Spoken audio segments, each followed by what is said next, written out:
Christmas Nisse, Chapter 17, Christmas Play. Nobody noticed a tiny girl making her way down the street in the early afternoon. At least almost nobody. Annalisa thought she detected the twitch of a curtain at the window of the house opposite.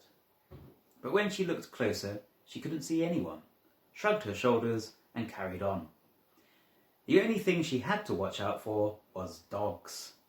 For some reason, dogs nearly always seem to notice Nisse and feel they have a right to go up to them and sniff them all over. But they never do any real harm. Though Annalisa remembered what her sister Nina had told her. Once, when Nina was out investigating acorns in a wood, a dog had approached and she had quickly hidden in a bush. The dog had come to the bush, not noticing her at all. It lifted its leg and weed all over her without realizing she was there. She'd had a very long bath in a pond after that had happened. Annalisa was keen to avoid that happening today. Every now and then she spotted a dog approaching. She would quickly hide in the nearest bush and climb up as high as possible. Luckily, the dogs all seemed friendly today. The worst thing that happened was that she was given a lick by a Labrador. It wasn't very pleasant. But she remembered what had happened to Nina and counted herself lucky. After a few minutes of dodging dogs, Annalisa found herself at her destination. "Welcome to Appleton Primary School," the sign read. She sneaked her way through the playground and into the school building. The school was buzzing with excitement today. She peeked into classrooms as she went past. Children were putting on a fantastic array of costumes. Some had crowns on their heads, others had animal masks, and she recognised the shepherds by their woolly jumpers and tea towels. Finally, she reached a big room with lots of chairs set out in rows. This must be it," she said to herself. "Now to find the best place to see from."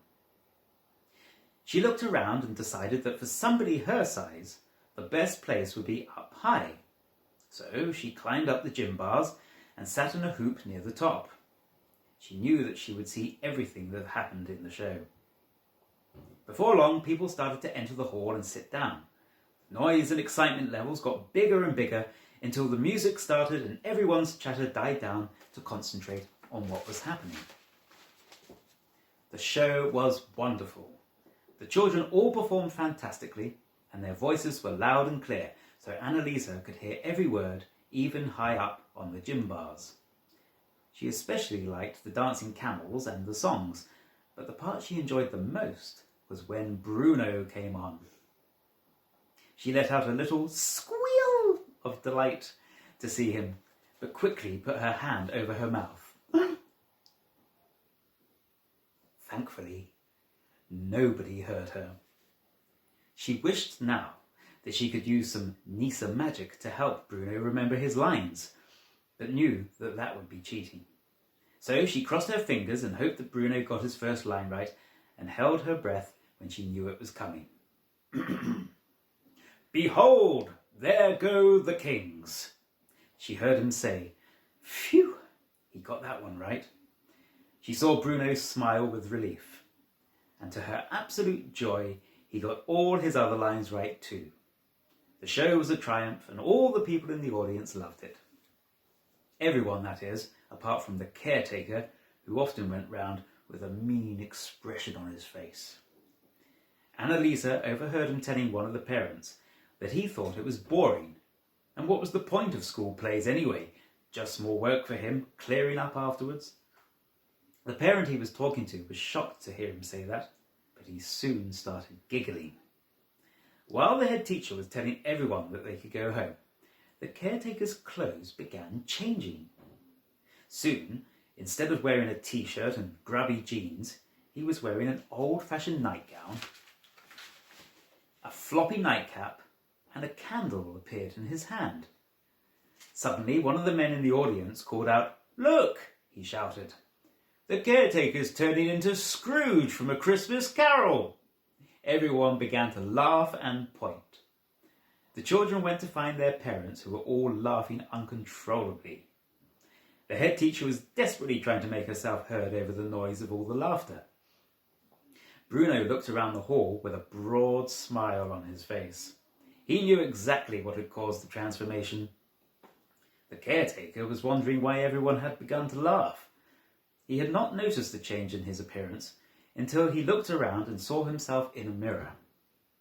He let out a yelp and ran out, pulling his nightgown up so he would not trip up.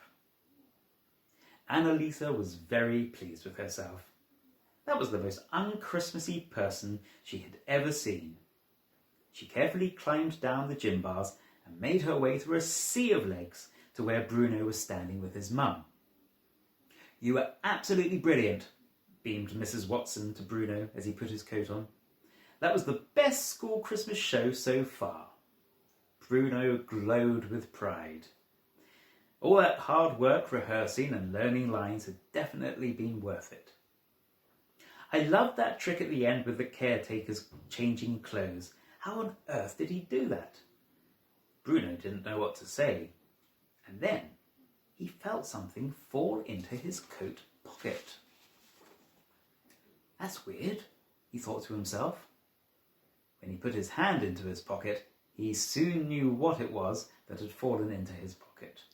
Or rather, who it was that had jumped into his pocket.